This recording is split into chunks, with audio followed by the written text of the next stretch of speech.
This knife has a straight edge on it, so it's very easy. And maybe in our world here, there lives a happy little mountain.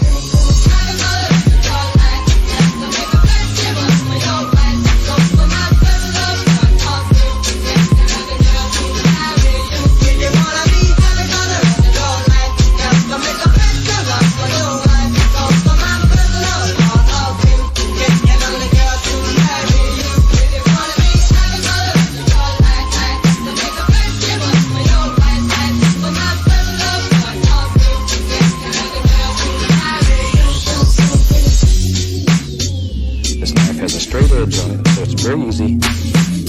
Maybe in our world here, there lives a happy little mountain.